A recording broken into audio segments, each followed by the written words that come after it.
Hey, this is Sean with the GoTennis podcast, powered by Signature Tennis. Check out our calendar of Metro Atlanta tennis events at letsgotennis.com. And if you're a fan of Bull Shark Sports, go to shop.letsgotennis.com and get yourself a hoodie or a hat. And as you're listening to this, please look into your podcast app where you leave a review, and please do that for us. The podcast itself is shortlisted for Best Tennis and Racket Podcast, and we would love to earn your 5-star reviews. Today, this is Youth Sports Talk with Coach Ben Hestley. Today, Coach Ben wants to talk about building good habits around the time of New Year's resolutions. Ben, you ready to talk youth sports? Yeah, it's a new year. Let's dive into it. All right, today, Coach Ben wants to talk about good habits and how to use this time of year to choose a few good ones and help them to become consistent. Ben, where do you want to start? Well, first off, Happy New Year, Sean. I mean, New Year to we've you. talked a lot, obviously, so not the first time I've seen you this new year. But it's a new year, right? Everybody's excited for whatever's happening in your life. And just excuse me, even though some of us are a little under the weather, but we're gonna persevere and push through into this new year. So just wanted to, as typical with New Year's, we have these resolutions, right? And we all know what happens in New Year's. Second day of January comes, and we all hit the gym, right? And the gyms are packed. I mean, I hate going to the gym in January because that's when I have stuff at my house because you can't get on a bench, you can't get on a squat rack, you can't get on a machine. Everything, all the dumbbells are taken. I mean, it's wall to wall people. Come Valentine's Day, though, I guarantee you that it's going to be half empty. And then you walk in there on St. Patty's Day, and if you make it that far, good for you because you'll have the entire gym to yourself. So we want to just kind of take a second today, recognize those New Year's resolution stereotypes, and see if we can help folks build something better than that.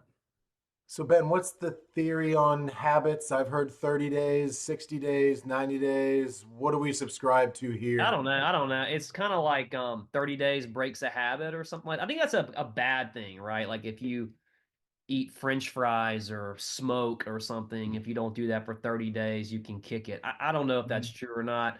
I've never tried it. Personally, I don't have a New Year's resolution. I've done them in the past, but just full disclosure for our audience, I don't have any New Year's resolutions this time because I want to work on building good habits.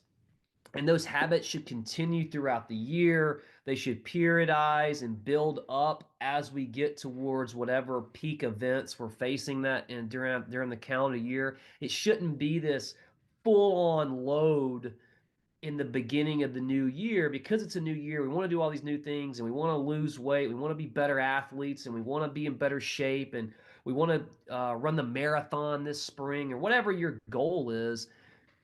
You can't get there by front loading it because if you front load everything and go too much too fast, you're just going to burn out. Yeah, and we burn out by March. I mean, we just don't make that time frame. I was looking up, and it says the average is 66 days. So it's a couple of months is the average to create a new habit. I always heard it was 90 days to create one and 30 days to break one. Kind of those kinds of things. So whatever your time frame is that you believe in, it really the question is in my mind, I'm going to start something at the beginning of the year. I don't know why I didn't start it when I thought about it. Like I had an idea in November, but I'm going to Yeah. put it off a month because of this arbitrary calendar date. But are you still going to do it in November? That's my question. If you're going out, then you've got some ideas. You're going to take your kids out and shoot hoops in the driveway. Is that a thing you do randomly, or is that a Thursday night, just like movie night or pizza night? You know what? Is there a time that we can do these things and really create an event out of it that is consistent and can stay for a while? Yeah, I mean I think you can do both. I think it can be organic and it also could be organized, right? So it could be for starters, it could be something like I know a lot of families have family game night, right? Or you might have family movie night or whatever. So we've been doing that recently in my house. We've had family game night. It seems like every night because we got all the kids got new games for the holidays as gifts, and we got 4 or 5 different games going, and we want to play those. And so we'll pick a And different one every night. I'll talk to you in 66 days because I'm guessing you still won't be doing game night Uh, every night, right? some yes, some no. Oh my God, can we just watch TV tonight? My goodness, I'm tired of playing games. No, but seriously, you could schedule it. We talked about that in prior episodes. You can schedule it. So you can say, hey, on Tuesdays and Thursdays, son or daughter, we're gonna go play catch for 5 minutes before dinner. And those are things I love to do. You do have to schedule them because it's easy to just go, excuse me, it's so easy to go, oh, dinner's almost ready. Okay, I'm going to go check a couple emails, or I'm going to go hop on Facebook real quick and see what my friends are doing as an adult. Well, yeah, I mean, seriously, and we make sure I'm still in the running for parent of the year. I love the little Right? dig there. As an Yeah. adult, you adults know you're going on to find out what your friends are doing Yeah. instead Well, of spending time with your hey, family. I'll tell you what, I mean, to be honest, I mean, my kids bust me to be on the phone as much as I bust them, because it's easy just to go, oh man, I'm going to see that real quick what's going on, right? Where do you think they learn it? Totally. But back to our point, you can schedule it like we talked about. You could say, hey, and I love those like 5 to 10 minutes, especially for the young kids. 5 to 10 minutes at Oh, it home, is. man. That's when you can really develop some athleticism. Just playing catch, just going out and shooting hoops, going out. Hey, can we jump over this log for 30 seconds, a minute, whatever. Go swing on the swing set, jump on the trampoline, whatever. Not only is it good for physical skills, it also gives the kid and yourself like a nice mental, emotional release from your day. So you could say, hey, 5 minutes before dinner, we're gonna go play catch and we're gonna go shoot hoops. So that's more of an organized habit that you can create. A more like organic one, if you will, is just a habit that we do without thinking about it. Let's use the cell phone, for example, right? If I was just sitting here by myself, not talking to you and whoever's out there, I would probably just pick up my phone every few seconds to check what's going on in my world, right? So the same thing happens. Your kid comes home, they hop on Fortnite, or they hop on Netflix and start watching whatever show there are. So that's a habit that your kid has. Well, what if we took that and try to create a habit of shooting hoops? Say I come home, I throw my stuff down from school. Maybe you empty your lunchbox, which my kids are supposed to do, and I'm going to go shoot hoops for 10, 20 minutes, right? Or I go hit balls off the tee for 10 minutes, right? Those physical skills, those athletic skills, training for those, we can create a habit the same way that a kid comes in from school and hops on the iPad. Yeah, and I think that is the question is, but then can they, this is the question, sorry. Does it continue? Like you said, gyms are full in January, they're empty by March. Oh, not empty, but all the people that are Yeah. there for just the New Year's resolutions. How do we keep it without having the giant periodization schedule that you share with us that most people the answer is no, by the way, you don't need it, but some of you do. But in this case, it doesn't require all that. It doesn't require a spreadsheet. In my opinion, it requires a little bit of extra parenting. Because in this case, not only are you playing catch with your kid, they're playing catch with you. I can tell which kids don't have dads that play catch. Usually it's dad. Sorry for that. Sometimes mom. Didn't mean to leave anybody out. But they have a dad that doesn't play catch with them because there are brothers and they can't catch. I can't imagine that. My brother and I, all we wanted to do was play catch. We'd skip dinner if we could. Yeah. That was because our father encouraged it and our parents encouraged it. So how do you get it to where it's still going on in July and in November? I think what you just said, you got to step up and be a parent. And that's a call out to all of us, really. I mean, I know we're busy, but our kids' lives are important. You only go through childhood once, right? I mean, you might as well make it the best that you possibly can. And I'll just quote Yoda for a minute because a lot of people have goals and things like that. And back to resolutions, it's about like, oh, I want to lose weight. And we talk about, well, how much weight do you want to lose? And how are you going to lose that weight? What are the steps you're going to take? And we have these things called SMART goals, which is an acronym about, how can you measure it? Can it be achievable? Is it specific enough? And I always ask people like, to quote Yoda, do or do not. There is no try. Did you do it or didn't do it? Right? If your goal is to play catch with your kid 3 times this week, at the end of the week, did you do it or not? Did you do it? And it's not like, well, I didn't have time for that. In fact, in our house, we just kind You of switch didn't role. make time. Exactly. I've talked about this a lot. That's what we say. That's what I try to say to people. I say, hey, I'm sorry if I messed up. Hey, sorry. I don't say, oh, I didn't have time to do that. I just say, I didn't make time to do that. But back to the point of creating good habits, I think we have to they're children. They're not small adults.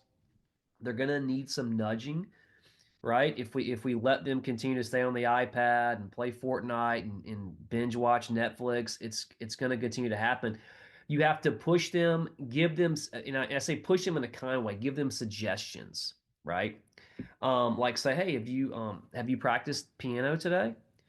And they say no. I'm like, okay, well you've got a piano recital coming up in a couple weeks, and you've got some time now. Might be a good time to practice a little bit. That's what I say. And do it with them. And It's sit there and watch. Yeah. yeah, be present with that. Don't just get them off the couch and then grab your phone and Good say, point. "Okay, now I Oh, got to you practice." can't do that. No, you can't do that. You cannot do that. You can't, like you said, they're gonna call you out. It's a different age, right? They don't want necessarily you to be their friend. They definitely want you to be I'll use the term authority figure, and I mean that in a positive way. They're okay, he's my father, or he's my coach, or he or she's my teacher. But they want it to be cooperative and collaborative. It's not like do what I say, don't do what I do kind of thing, right? They don't want that because they're going to pick up on the habits. And if they see you as an active, healthy person, they're going to want to be active and healthy as well. And be honest with them. Like sometimes I'll tell my kids, like, "Hey, go shoot hoops, guys. Look, I really have to get this done before dinner. Y'all go shoot hoops. I'll finish dinner, but I gotta knock this stuff out." And they're like, okay, no problem, right? I think that's the biggest thing. But just push them in a kind, gentle way and say, hey, why don't you go hit some balls off the tee today? That'd be really good for you to get some practice while you've got some downtime. Okay. Or if they say no, like I don't want to, then okay, then What are you willing to do? Because you're not going to yeah, sit and on the couch you anyhow. can make a rule like, hey, okay, we have a rule, no electronics before dinner, Yeah, pick something. right? Unless, of course, you need it for homework or something like that, Sure. right? Um, but yeah, just play with them. Kids are only kids for a certain amount of time, and then they're out of the house. So take that advantage. I mean, one of the things I love to do with my kids, I love to grill, so I'm grilling out.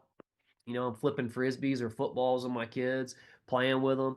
We have a black lab, so often we're playing fetch with the dog. Take the dog out, right? I mean, that's part of your responsibility. Why am I always the one taking the dog out or feeding the dog or whatever? In that So, case, go with them. Go yeah. take your kid and the dog for a walk. You could probably use some fresh air. But one of the things you talked about SMART goals, you said it was an acronym. One of them I really like is that they need to be achievable. That's the Yeah. A in SMART, right? Achievable is okay, if I want to do this with my kid and I want to create a habit out of it, maybe it really only does need to be once a week, but it needs to be at least once a week because I want to do it for a year, even if it's just that, as opposed to I'm going to do it as much as I possibly can right now. Like you say, front loading, right? Try to Yeah. find something that's achievable. Maybe 3 days a week is really unreasonable for your family and your family's dynamic, right? My son's not going to let me go a full day without letting him hit a little rubber USTA bouncy ball with a pickleball paddle in the living room. He's not going to let me do it. I have no choice. There will be time made for that. But he's two, and I want to be there in that point. But we've also got to steer him and say, you haven't played the piano yet today. You haven't done your ABCs. So be part of that as much as you can and make it achievable. Maybe it isn't an everyday thing, but maybe it's just once a week. Yeah. It's not an everyday thing. Pick something, start small. I think that's when then we get to these big, hairy, audacious goals that are overwhelming and we never get them done. Then we feel terrible about it. Start really small with something that you can do. And like you said, achievable. So the other thing with achievable is picking something that is really simple. Like I use the Yoda thing, do or do not. You either did it or you didn't do it. So pick something that's within your control. Like you'll see a lot of programs that, hey, do this and your bat speed will increase 5 miles an hour in 6 weeks. Or do these throwing drills and we guarantee you to add 5 miles an hour velocity on your fastball in 6 weeks. Like you can't say that. It's a holistic approach, and there are so many variables involved with someone gaining speed, bat speed in baseball, racket head speed in tennis, foot speed in soccer or sprinting. Hey, Sean, if you do these plyometric exercises and box jumps and hurdles, I guarantee you that you're going to shave 2/10 of a second off your 40-yard dash in 6 weeks. You can't say that. And even if you did all this stuff and it didn't happen, it doesn't mean you're a failure.